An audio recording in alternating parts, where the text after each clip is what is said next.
दोस्तों मुझे पता है कि आप सभी परेशान हो रहे हैं जो एलआईसी एजेंट एलआईसी आनंदा 2.0 से पॉलिसी कर रहे हैं, क्योंकि उनका केस बीओसी के अंदर अटका हुआ है और इसकी कोई भी अपडेट आपकी ब्रांच से आपको नहीं मिल पा रही है, क्योंकि ब्रांच में भी अभी किसी के पास कोई भी पक्की खबर नहीं है कि कहां पर आपका केस अटका हुआ है। और ब्रांच की तरफ से कुछ एजेंट्स को यह भी बोला जा रहा है कि आपकी तरफ से केस अभी कंप्लीट नहीं हुआ है, इसीलिए उनकी ब्रांच में वो केस शो नहीं हो रहा है। लेकिन दोस्तों ऐसा बिल्कुल भी नहीं है, और जिन लोगों को ये समझ ही नहीं आ रहा उनसे ये भी बोला जा रहा है कि आप इस केस को ऑफलाइन सबमिट कर दीजिए। दोस्तों मुझे पता है कि आपके केस एक एक हफ्ते से भी अटके हुए हैं। आपके कमेंट से मुझे ये सब पता चल रहा है, साथ ही साथ जो मेरे पास कॉल्स आ रही हैं इसी रिगार्डिंग, उनसे भी मुझे पता चल रहा है कि सबके केस अटके हुए हैं, जिनके भी बीओसी तक पहुंच गए हैं। लेकिन आपको टेंशन लेने की बिल्कुल भी जरूरत नहीं है, क्योंकि मेरे पास आ गया है इसका सॉल्यूशन। मेरी सेंट्रल ऑफिस में भी बात हुई है और कुछ बड़े अधिकारियों से भी बात हुई है जो एलआईसी आनंदा को देखते हैं। तो मुझे पता चला है कि दोस्तों अगर आपका बीओसी तक केस पहुंच चुका है, वहां पर अटका हुआ है, जैसे कि आप यहां पर देख सकते हैं कि यहाँ पर भी एक केस अटका हुआ है जो बीओसी में दिखा रहा है। अगर आपका भी ऐसे शो हो रहा है तो आपकी तरफ से काम खत्म हो चुका है। दोस्तों आपको टेंशन लेने की जरूरत नहीं है इस चीज की, क्योंकि इसके आगे का काम ब्रांच वालों का है। लेकिन दोस्तों अभी ये ब्रांच वालों को भी ये क्लियर नहीं है कि इसे कैसे फाइनल करें। इस केस में आपको क्या करना है, अपनी ब्रांच में कॉल करके या फिर आप वहां पर विजिट करके वहां के मार्केटिंग ऑफिसर से बात कीजिए।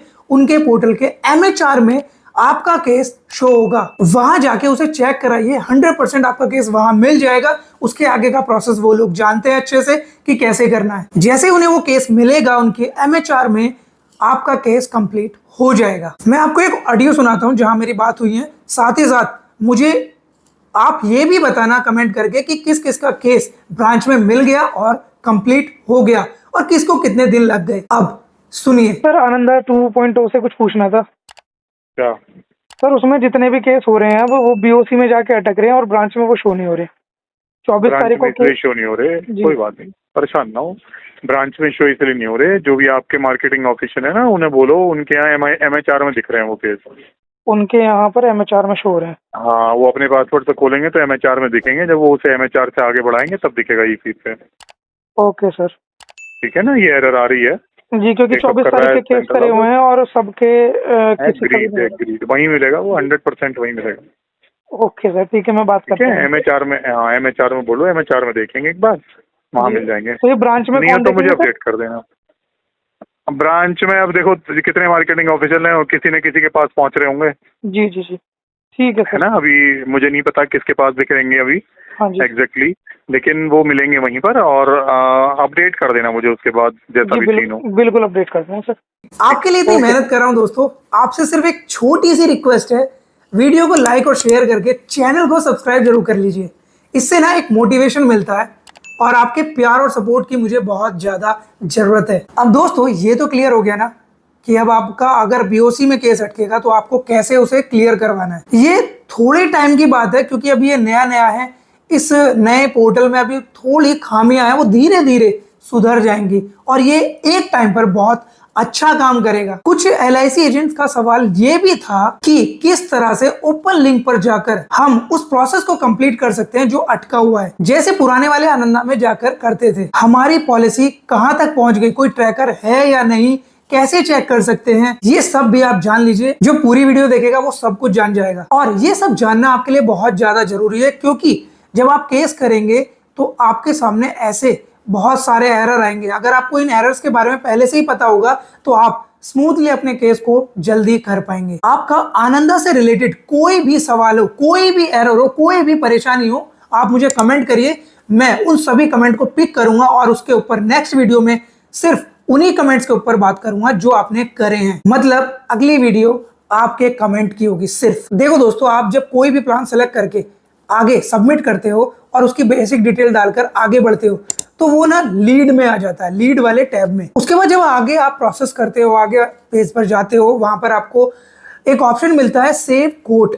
जब आप उस पर क्लिक कर देते हो तो आपका जो पूरा का पूरा प्रपोजल है वहां तक जहां तक आपने भर दिया वो पहुंच जाता है कोटेशन वाले टैब में। और जब आप पूरा का पूरा प्रपोजल फॉर्म भर देते हैं, एसीआर भी आप सबमिट कर देते हैं, तब आपका पूरा का पूरा केस प्रपोजल वाले टैब में आ जाता है। अब अगर आपका ये केस प्रपोजल वाले ऑप्शन से आगे नहीं बढ़ रहा है या अटक गया है यहीं पर, तो उस केस में आपको क्या करना होगा। और आपने कस्टमर वेरिफिकेशन भी कर दिया, उसके बाद भी वो आगे नहीं बढ़ रहा। काफी केसेस में दोस्तों ऐसा हुआ है कि कस्टमर वेरिफिकेशन भी कर दिया, उसके बाद भी वो केस वहीं पर प्रपोजल में ही अटका हुआ है, उससे आगे नहीं बढ़ रहा है। तो उस केस में आपको प्रपोजल वाले टैब में जाना है और यहाँ पर आप देखेंगे एक्सेस आईडी लिखी हुई है, इस पर ये क्लिकेबल है, आप इस पर मतलब क्लिक कर सकते हैं। जैसे ही आप इस पर क्लिक करेंगे ये आपको दूसरे विंडो पर ले जाएगा, दूसरे पेज पर ले जाएगा, जहां पर आप उस लिंक को दोबारा पार्टी के पास भेज सकते हैं और क्लिक करके उस प्रोसेस को दोबारा से कर सकते हैं। क्योंकि कई बार ऐसा हो गया है कुछ केसेस में, मुझे जो पता चला है कि एक बार कस्टमर वेरिफिकेशन करने के बाद भी क्लाइंट को दोबारा वो प्रोसेस करना पड़ रहा है, उसके बाद वो आगे बढ़ रहा है। अब आप इस लिंक पे क्लिक करके दोबारा से वो कस्टमर वेरिफिकेशन और पेमेंट वाला ऑप्शन कर सकते हैं। और दोस्तों काफी बार ऐसा भी हुआ है कि एक बार में जब आप प्रपोजल फॉर्म कंप्लीट करते हैं, ACR सबमिट करते हैं, तो एक बार में क्लाइंट के पास मेल नहीं पहुंचती, तो उस केस में भी आप इस वाले ऑप्शन को यूज कर सकते हैं। यहाँ पर आइए और इस पर क्लिक करके वो मेल को दोबारा से क्लाइंट के पास सेंड कर दीजिए। और दोस्तों अगर कस्टमर वेरिफिकेशन हो जाए और पेमेंट अटक जाए, तो आपको वो वाला ऑप्शन मतलब जो आपका केस है वो वहां पहुंच जाएगा पेमेंट वाले ऑप्शन में। फिर उसको पूरा करने के लिए आपको जाना पेमेंट्स के अंदर, वहां पर सेम एक्सेस आईडी आपको दिखेगी, वो भी क्लिकेबल होगी, आप उस पर क्लिक करके लिंक को दोबारा भेज सकते हैं और वहां से पेमेंट को कर सकते हैं। जैसे ही आप पेमेंट कंप्लीट करेंगे और उसके बाद आपका जो केस है वो सीधे पहुंच जाएगा BOC में। बस इतना ही काम था। BOC के बाद का प्रोसेस सारा ब्रांच का है। इसके आगे का सारा प्रोसेस मैं पहले ही आपको बता चुका हूं कि BOC में अगर अटकता है तो आपको क्या करना है, क्या नहीं करना है, तो आप उसे फॉलो करिए और मुझे कमेंट करके बताना जरूर। जैसे पुराने वाले आनंदा में आप ट्रैक करते थे पूरा प्रोसेस कि कहाँ अटका हुआ केस, सेम ये भी वैसा ही है। आपको डैशबोर्ड में जाके इस ऑप्शन मिल जाएंगे। यहाँ पर सिर्फ एक इंटरफेस चेंज हो गया है, बाकी वैसा ही है सब कुछ। LIC आनंदा 2.0 में ये डैशबोर्ड है और पुराने वाले LIC आनंदा में ऑप्शन था प्रपोजल ट्रैकर का। दोस्तों अगर आप बहुत ज्यादा फेस कर रहे हैं इसके इश्यूज, तो आप मुझे कमेंट करके बताइए और मुझे स्क्रीनशॉट भेजिए उस एरर का, या फिर जहां पर आप अटके हुए हैं उसका स्क्रीनशॉट मुझे भेजिए। मैं आपको वहां से आगे निकालूंगा, आपका केस पूरा कंप्लीट करवाऊंगा। अब बात आती है कि आप कैसे स्क्रीनशॉट भेजेंगे। यहाँ पर यूट्यूब पर तो पॉसिबल नहीं है, लेकिन मैंने आपके लिए इसको सॉल्व करने के लिए एक इंस्टाग्राम पर चैनल बनाया जिसका नाम है इंश्योरेंस जीनियस, और उसका लिंक आपको डिस्क्रिप्शन में मिल जाएगा। साथ ही आप इस QR कोड को स्कैन करके हमारे इंस्टाग्राम चैनल पर आ सकते हैं और वहां पर आप मुझे अपना स्क्रीनशॉट शेयर कर सकते हैं कि कहां पर आप अटके हुए हैं। उससे इजी हो जाएगा मेरे लिए भी समझना कि आप कहां पर अटके हुए हैं। अगर पॉसिबल हुआ तो मैं आपका एनीडेस्क के थ्रू भी सॉल्व करवाऊंगा, लेकिन उसके लिए बस आपको इतना करना है, इंस्टाग्राम पर आकर फॉलो कर लीजिए और चैट में आके आप मुझसे बात कर सकते हैं। वहां पे स्क्रीनशॉट भी शेयर हो जाएगा और आप पर्सनल डिटेल भी वहां पर शेयर कर सकते हैं, जिससे दूसरा आपका कोड या कुछ भी देख ना पाए। लेकिन दोस्तों कमेंट में यहीं से पिक करूंगा, इसलिए आपका जो भी सवाल है कमेंट करो। अगर आप बहुत ज्यादा परेशान हो रहे हैं तो इस केस में दोस्तों आपको परेशान होने की जरूरत नहीं है। आप पुराने वाले आनंदा को यूज कर सकते हैं, वहां पर अभी भी पॉलिसी हो रही है जैसे आप करते आ रहे थे। पॉलिसी कैसे करते हैं, उसमें जितने भी आते हैं एरर या आते थे उन सबको कैसे सॉल्व करना है वो सब मैंने इन वीडियोस में बताया। आप इन वीडियोस को देख सकते हैं, इसका लिंक आपको डिस्क्रिप्शन में मिल जाएगा, या फिर आप हमारे चैनल को विजिट करके भी देख सकते हैं। मैंने इसके ऊपर पूरी की पूरी प्लेलिस्ट बनाई है LIC आनंदा सीरीज, आप इसे सर्च करके यहाँ पर पहुंच भी सकते हैं। चलिए दोस्तों मिलते हैं आपसे अगली वीडियो में, और वीडियो को यहाँ तक देखने के लिए आपका बहुत बहुत धन्यवाद। और एक छोटी सी रिक्वेस्ट है फिर से आपसे कि चैनल को सब्सक्राइब जरूर कर लेना और वीडियो को लाइक और शेयर भी कर देना, जिससे उन LIC एजेंट्स की भी हेल्प हो जाए जो अभी तक LIC आनंदा के बारे में नहीं जानते या वो फंसे हुए हैं कहीं पर। ठीक है, मिलते हैं आपसे, टाटा बाय बाय।